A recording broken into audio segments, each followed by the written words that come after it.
At 7:56 on the morning of December the 7th, 1941, Japanese aircraft swooped down over Hawaii. Their target? The US Pacific Fleet at anchor in its base at Pearl Harbor.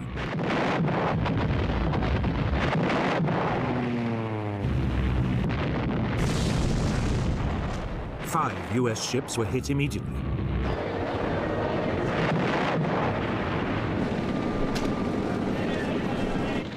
A few minutes later, more Japanese aircraft joined in.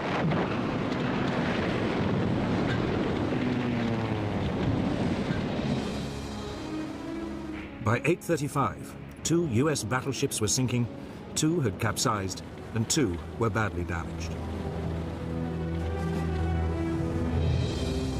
A 7th battleship, the Nevada, slipped her moorings and was heading out to sea when she too was caught and forced to beach. Simultaneously, Japanese Zero fighters strafed US aircraft lined up on the island's airstrips.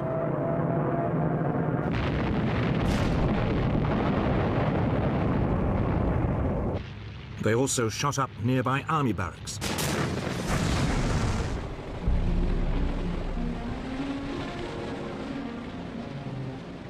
By the end of the attack, dozens of US warships had been sunk or damaged. 188 aircraft were also destroyed.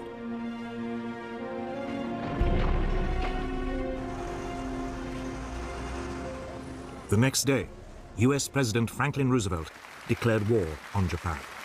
Since the unprovoked and dastardly attack by Japan on Sunday, December 7th, 1941, a state of war has existed between the United States and the Japanese Empire.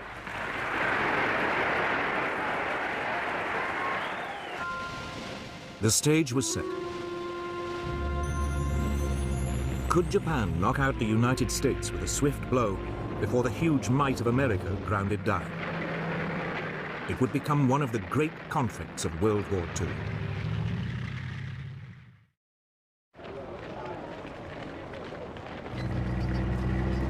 Japan's first steps towards war had come in August 1940. Capitalizing on France's defeat in Europe, it seized control of air bases in the north of the French colony of Indochina. It was looking for a quick and easy expansion of its empire.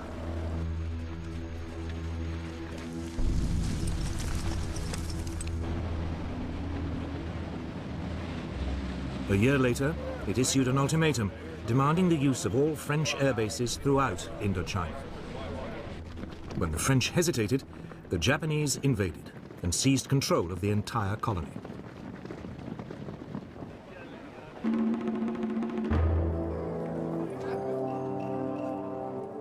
Japan felt the consequences almost immediately.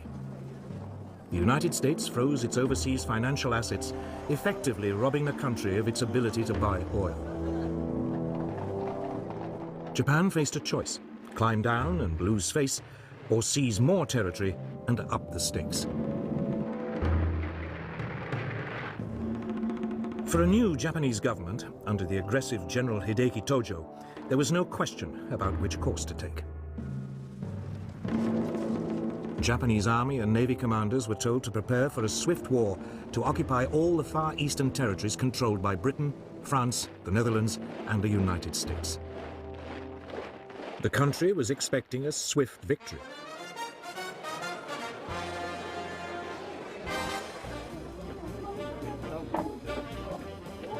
Japan saw the Americans, in particular, as a nation of pleasure lovers with no stomach for a lengthy war and heavy casualties. The Japanese military calculated that if they could destroy the US Pacific Fleet, the US would quickly sue for peace. It was now that they decided to attack Pearl Harbor. Admiral Isoroku Yamamoto, commander of the Japanese Combined Fleet, was put in charge. He had 10 battleships, 10 aircraft carriers, and the world's most advanced naval aircraft.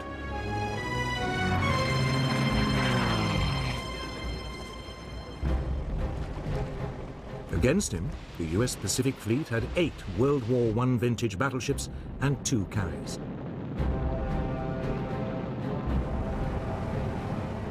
Yamamoto planned the attack with great care. He would hit the US fleet in Pearl Harbor on a Sunday, since, according to intelligence reports, it usually spent the weekends in port.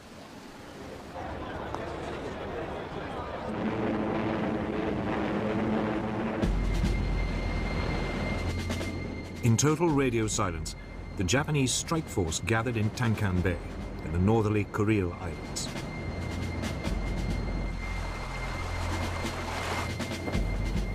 The fleet set sail on November the 26th, 1941.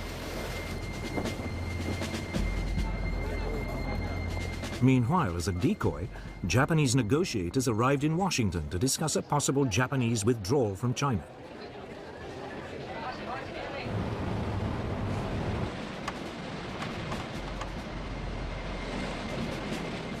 The Japanese fleet refueled after several days at sea.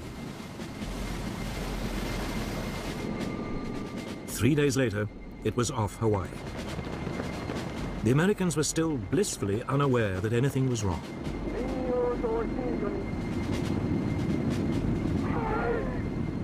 At 6 a.m. on December the 7th, after a final briefing, the first wave of Japanese aircraft took off.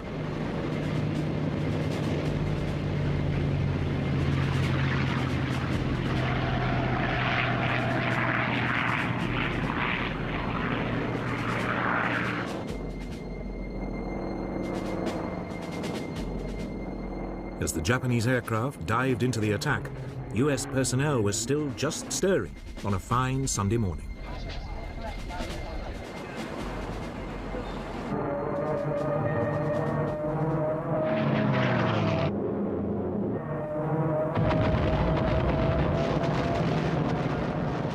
It was all over in less than 2¼ hours. Yamamoto's plan had worked like a dream. Or had it? There was only one problem. The US fleet's 2 aircraft carriers had not been in Pearl Harbor at the time and had escaped the attack. Yamamoto's main aim of crippling the US Pacific Fleet had only partially succeeded.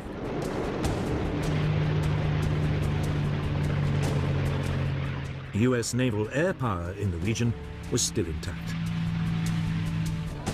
But in the United States, there was shock and disbelief. It quickly turned into a mood of fury and determination. Angry mobs attacked the Japanese embassy. Japan had disturbed the sleeping giant. The US Secretary of the Navy, Frank Knox, spoke for many. The Japs started this war. We are going to finish it.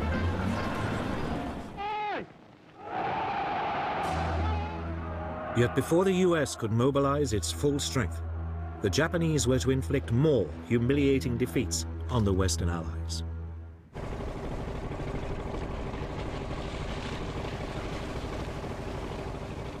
In December 1941, as America was licking its wounds after Pearl Harbor, Japan launched a series of attacks on Western colonies in Southeast Asia. It thought it had knocked out America. Now it moved against Britain and its colonies. The first to be hit was Malaya, where a Japanese force came ashore in the northeast of the country.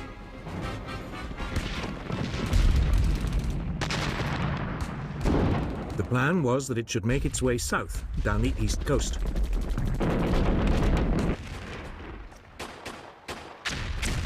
The invasion force was met by a contingent of British Indian troops. But after a day of fighting, they were brushed aside.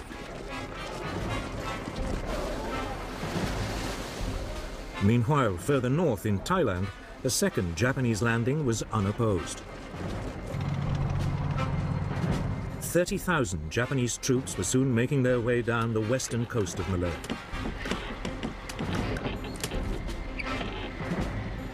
The target of the 2 groups, Singapore, the center of British military and political rule in the Far East.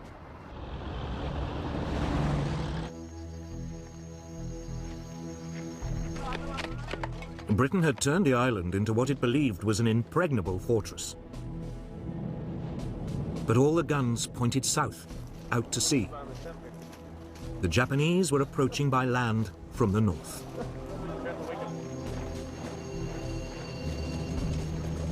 Yet British military commanders remained remarkably untroubled.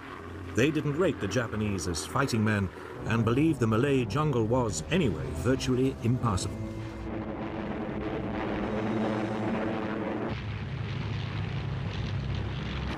But the Japanese had other ideas.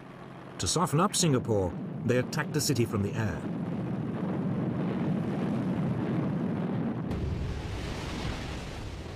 Britain sent the new battleship Prince of Wales and a battlecruiser, Repulse, to attack Japanese troop convoys. They were met by Japanese bombers.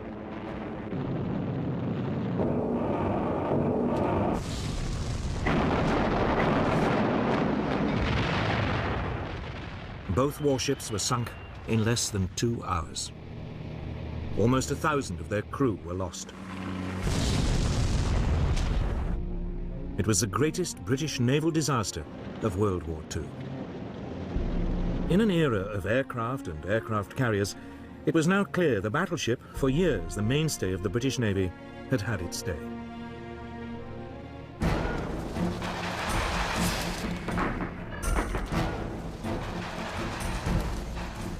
Back on land, the Japanese continued to head south towards Singapore. On January the 11th, 1942, Kuala Lumpur was captured. The British forces fell back and withdrew to Singapore.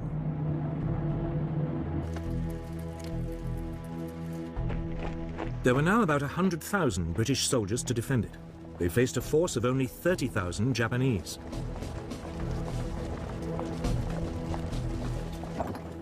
Even without their big guns, the British should have been able to hold out.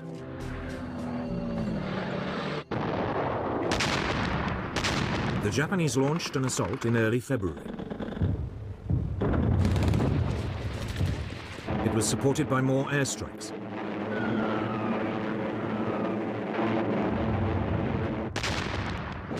The British defense was soon reduced to chaos. Civilian casualties began to escalate. 4 days later, the Japanese had pushed through the last of the British defensive lines.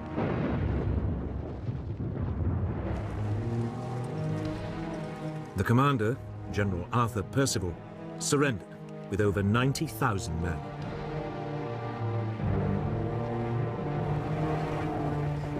Never in the history of the British Army had a commander in charge of such a large force had to surrender, and to an enemy general whose force was outnumbered more than 3 to 1. Britain's 200-year-old power and prestige in the Far East had been wiped out in just 10 weeks. But it wasn't the only disaster.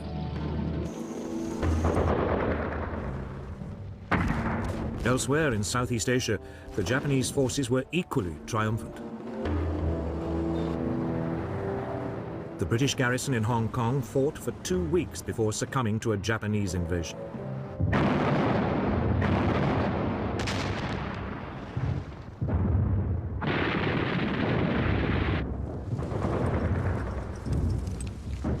In the Philippines, America fared no better. Here, a preemptive bombing raid caught large numbers of US aircraft neatly lined up at Clark Field. Most were destroyed.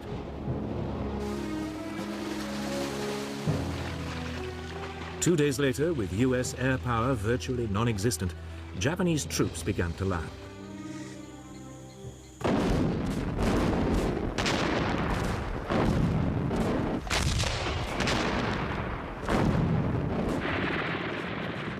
The local Philippine troops melted away.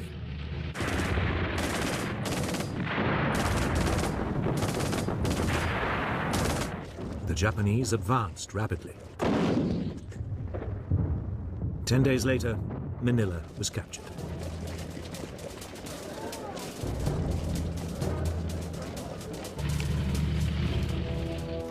The US soldiers were forced to withdraw to the Bataan Peninsula. Here they hoped to hold out until a relief force could be sent. It never came.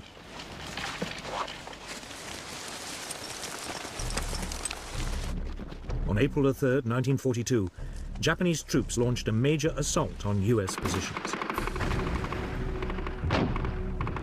After 4 days heavy fighting, they broke through. The Americans surrendered 2 days later.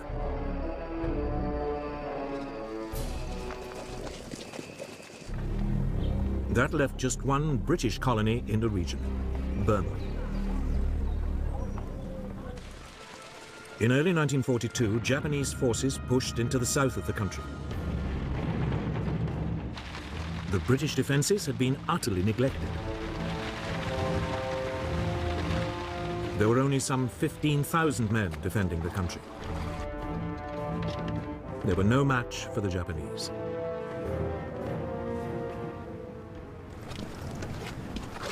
The Allied troops mounted a brief but doomed resistance.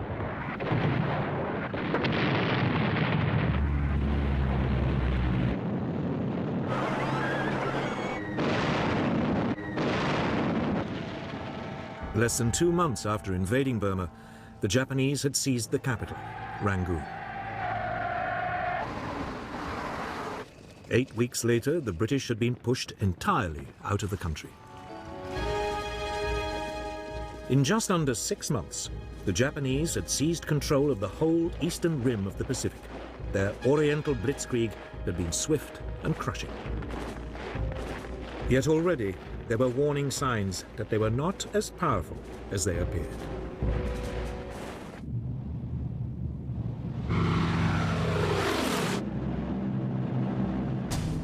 On April 18, 1942, 4 months after Pearl Harbor, America struck back at the Japanese.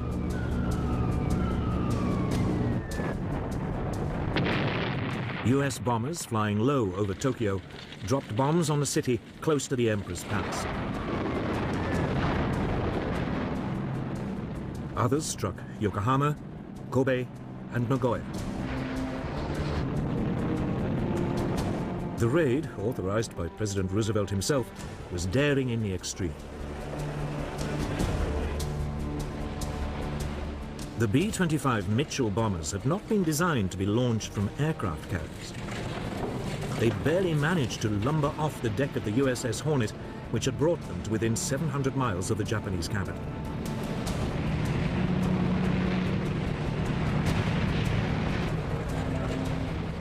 But that didn't diminish their effectiveness in the air.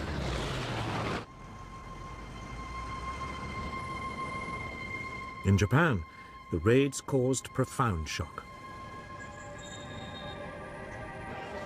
After their runaway successes of the past 4 months, they had never expected an attack on their homeland.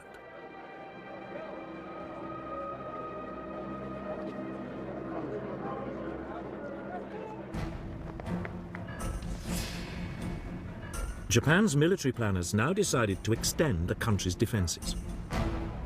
If they could seize additional strategic outposts in the Pacific, they could attack and destroy Allied forces before they even came close to the homeland. Japan already controlled much of the Chinese coast, Southeast Asia, and the Philippines. They had also seized the Dutch East Indies. Now they decided to strike south and attack Papua New Guinea and the Solomon Islands, and east to take the island of Midway in the middle of the Pacific. It would mean the homeland was surrounded by a string of fortified positions. Yet even as Japan was planning its move, its operations were severely compromised, though it only realized this after the war.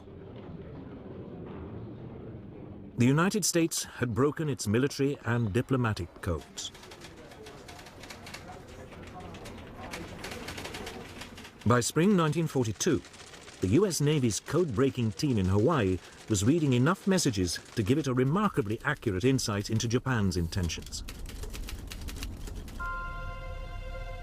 So it was that the US Commander-in-Chief in the region, Admiral Chester Nimitz, learnt the details and timing of Japan's planned invasions of the Solomon Islands and Papua New Guinea. If successful, they would cut off Australia from her allies. A Japanese bombing raid on Darwin had already caused widespread fear of an invasion.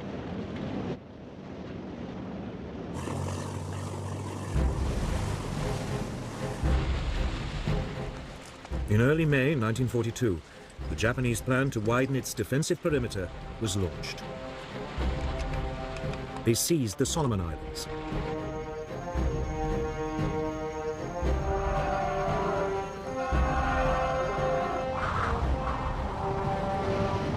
Two days later, the Japanese carrier force entered the Coral Sea in preparation for the main assault on Papua New Guinea.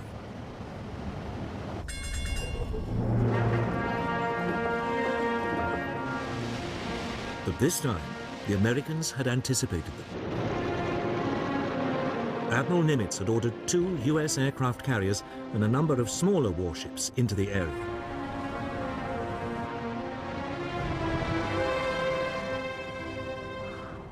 For 2 days, the rival fleets searched for each other.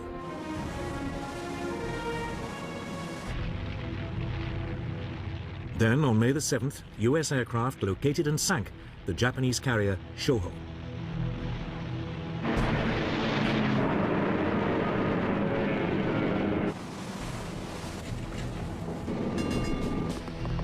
The Battle of the Coral Sea was underway.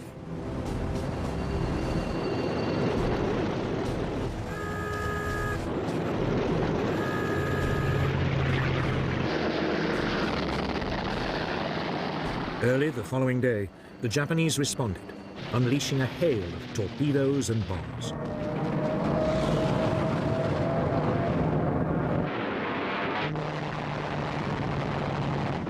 To begin with, the US aircraft carrier Yorktown managed to avoid the Japanese torpedoes.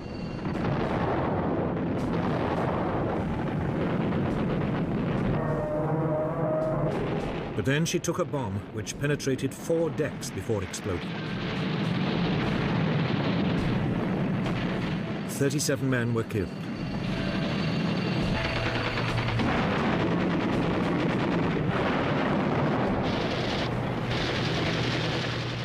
The larger and less maneuverable carrier, Lexington, was also hit by several bombs as well as 2 torpedoes.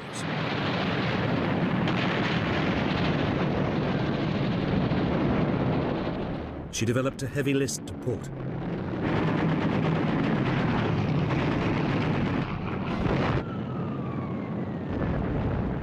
The Americans returned fire, attacking the Japanese carrier Shokaku.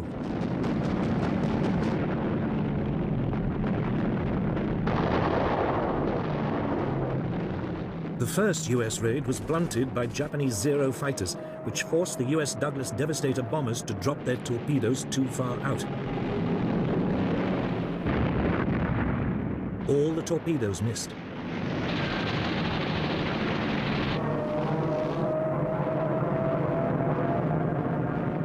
But a second wave of US dive bombers struck home.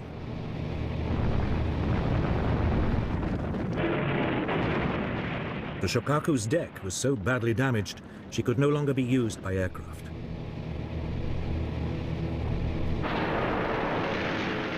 After 2 days of fighting, the 2 forces finally disengaged. That evening, the Lexington, still afloat, suddenly erupted in a huge explosion.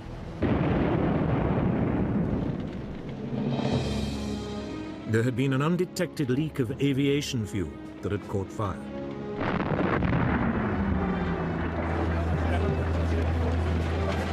Amazingly, all but 215 of the nearly 3,000 men on board were rescued. Later that evening, an American torpedo scuttled the burning hulk.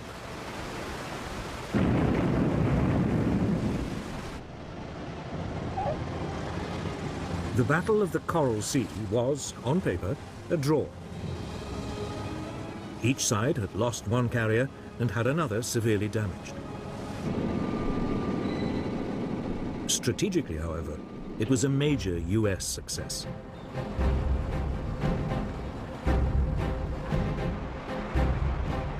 It had prevented the Japanese from seizing more territory, and it had stopped them from isolating Australia.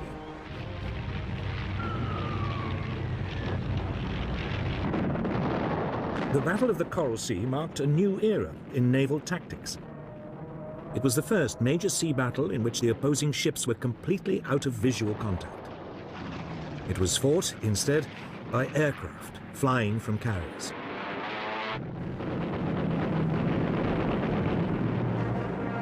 It would soon become clear which side had adapted to the new form of naval conflict more successfully.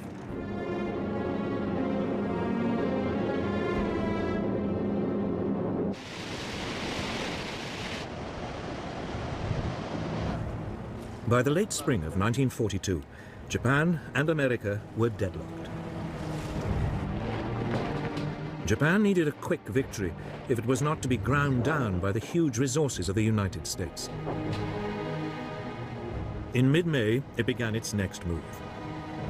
US codebreakers reported Japanese plans for a new attack. It would be on Target AF, somewhere in the mid-Pacific. The problem for the Americans was that they had no idea where Target AF was. Could it be a reference to Midway Island near Hawaii? An ideal jumping-off point for another attack on the American fleet in Pearl Harbor? The code-breaking team suggested a way to find out. The US airbase on Midway was instructed to send an uncoded message reporting problems with the island's water system.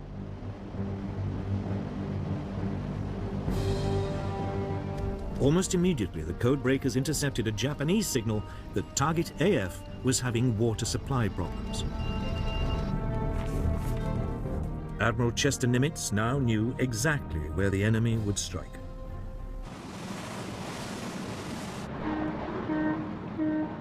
The Japanese plan was typically complex. A diversionary attack on the Aleutian Islands in the North Pacific would draw away part of the US fleet, while Midway was seized by an occupation force. The Americans would be obliged to hurriedly commit their carrier force to retaking the island. There they would be annihilated by a huge Japanese naval presence, including 4 large aircraft carriers. It was the second Japanese attempt to wipe out the US Navy in the Pacific within a year.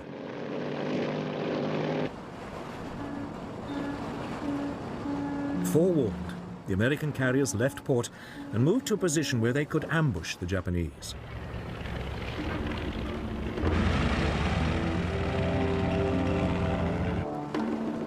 On June 3rd, 1942, Japanese forces launched the expected attack on the Aleutian Islands.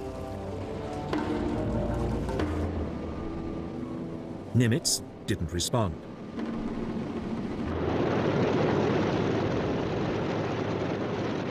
Then, early the next morning, the main Japanese carrier force launched a first airstrike on Midway Island to soften up its defenses.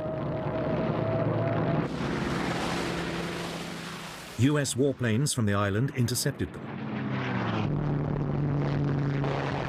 Most were outdated Brewster Buffaloes and were easily shot down by the more agile Japanese Zero fighters.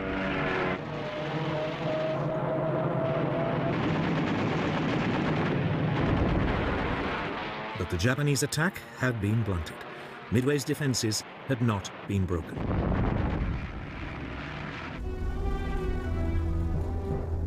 The Japanese commander, Admiral Chuiki Nagumo, faced a difficult decision. He'd kept some of his aircraft in reserve, loaded with munitions designed specifically for attacking ships, just in case the US fleet was spotted. Should he now order this reserve to be stripped of its torpedoes and armor-piercing bombs and reloaded with high-explosive and fragmentation bombs for a second strike on Midway? It would leave him ill-equipped to take on the US Navy, but he calculated it was a risk worth taking. Then, just as the reloading was underway, he received unwelcome news. A US naval force had been spotted. Was this the US carrier force, or a smaller, less significant fleet of ships? Nagumo was in a dilemma. Should he continue with the second strike on Midway, or should he once again re-equip his bombers to take on the US vessels?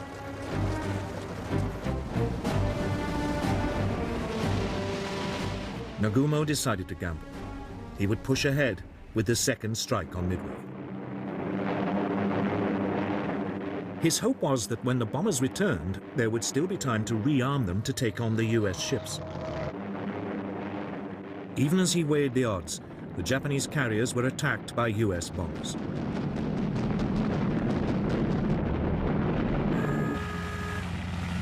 Every available Japanese Zero fighter was scrambled before the US bombers were repelled.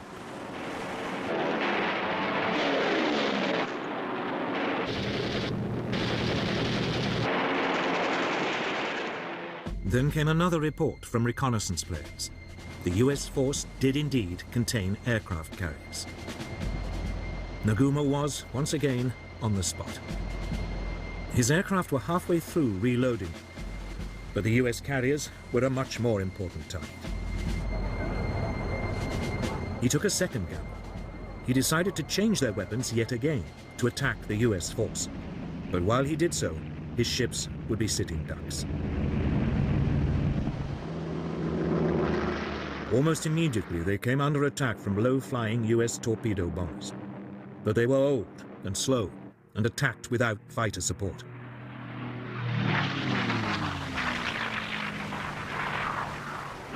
As they approached the Japanese fleet, they were rapidly shot down.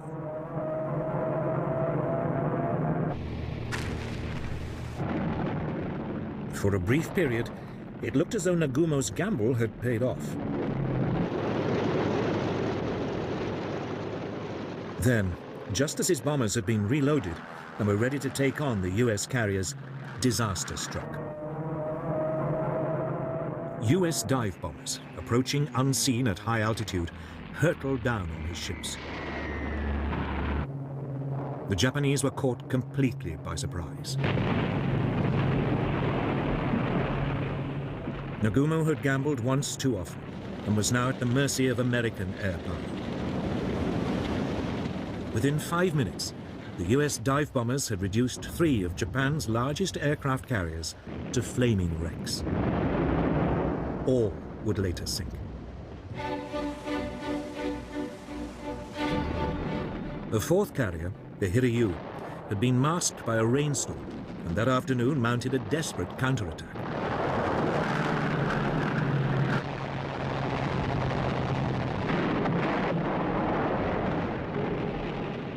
The US carrier Yorktown was severely damaged.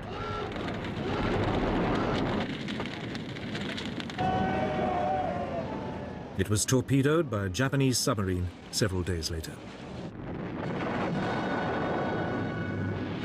But the Japanese fight back was short-lived. Late in the afternoon that day, the Hiryu was also hit and turned into a blazing pyre. In a matter of hours, Japan's mastery of the sea had been destroyed.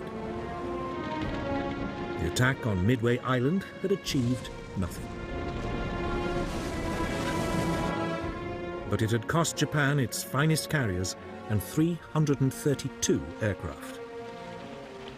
Well over 2,000 sailors had also died.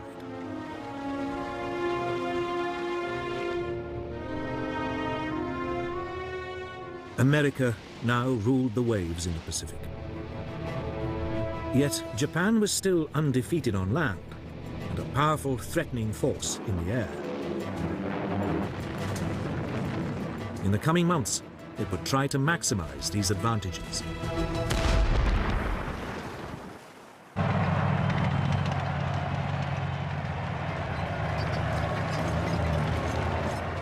By summer 1942, Japanese plans to build a defensive ring of occupied territories around their homeland had still not been completed.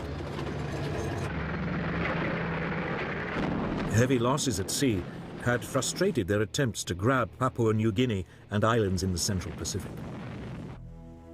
Japanese planners now came up with a new plan. If they couldn't do it by sea, they'd do it by land. On July the 21st, a division-sized force of experienced jungle troops landed on the northern coast of Papua New Guinea. They immediately struck west to capture Port Moresby, the capital.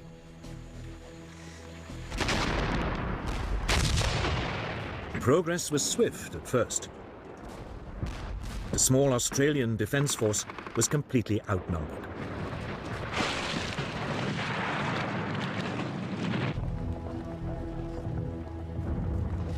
Within weeks, the Japanese had captured the main pass over the Owen Stanley Mountains.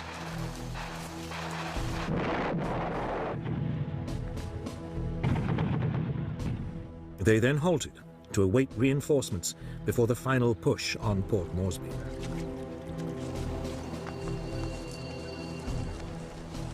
The Australians also mustered new forces.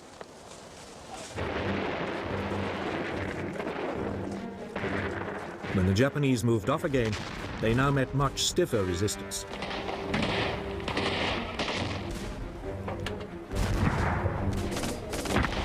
For the first time, Japanese troops were up against men who matched them for training, experience, and morale.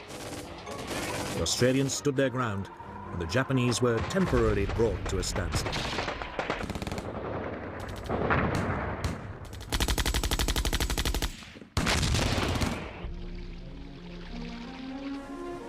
But conditions in the jungle were appalling. There was constant tropical rain. Malaria was rife. The Australians were eventually, again, forced to retreat.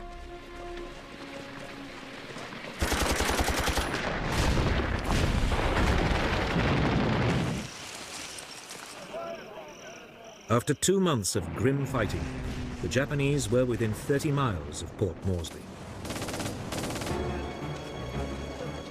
Then, finally, US reinforcements arrived.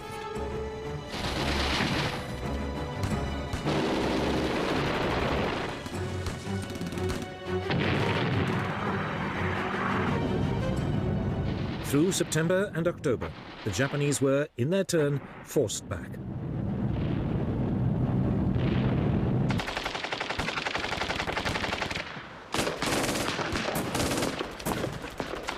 The Japanese made an heroic but suicidal stand.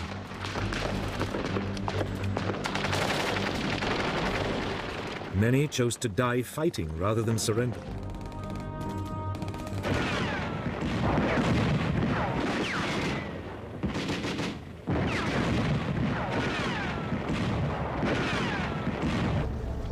It took the Allies another 2 months before the Japanese were finally overwhelmed. It had been a bloodbath.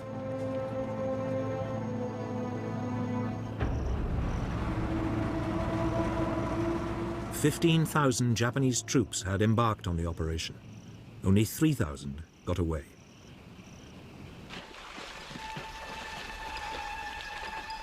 The Japanese were in trouble. They'd lost at sea.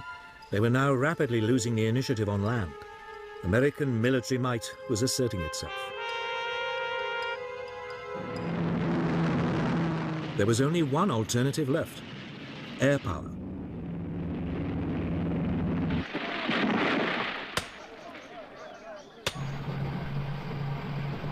Through the summer of 1942, Japanese engineers began building a string of airstrips across the Pacific. One was on the island of Guadalcanal, in the southern Solomon Islands. It was particularly well situated to threaten US convoys heading for Australia. It would become the focus of an epic battle.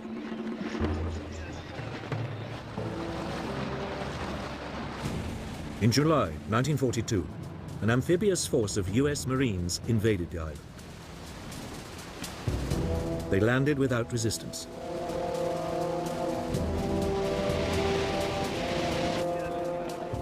plan was to capture the half-built airstrip, complete it, and then turn it into a US base. But the Japanese were not ready to give up.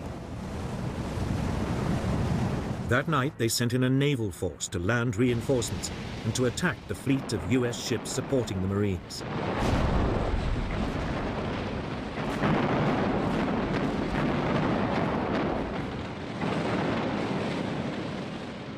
In a dazzling display of night fighting, the Japanese cruisers sank 4 Allied warships and drove the rest out to sea.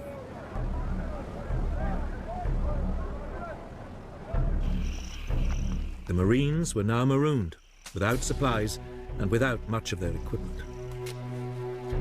They dug in around the airstrip.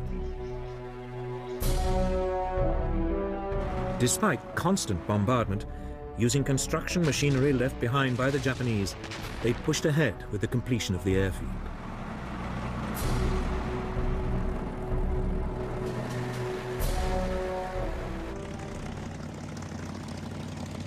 Two weeks later, a group of US Wildcat fighters and Dauntless dive bombers flew in. They were not a moment too soon.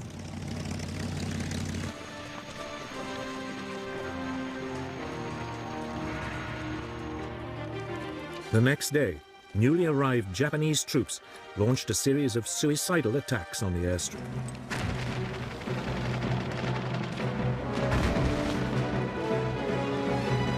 Over the following months, wave after wave of fanatical troops were thrown into the battle.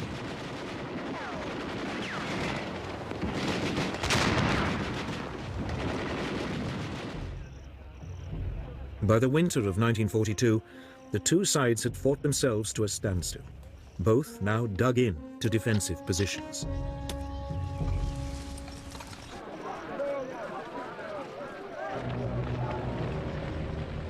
Then, in December, the exhausted US Marines were replaced by fresh troops.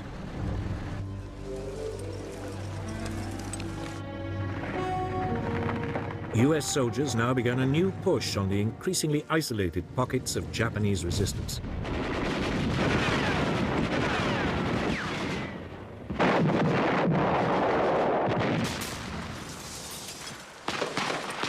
By early February 1943, the Americans had finally won control of Guadalcanal. They had now beaten the Japanese at sea and on land. They had even denied them access to the air. The Oriental Blitzkrieg had failed.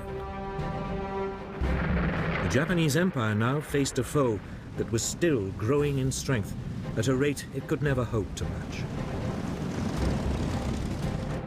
It was the beginning of a fundamental shift in the course of the war.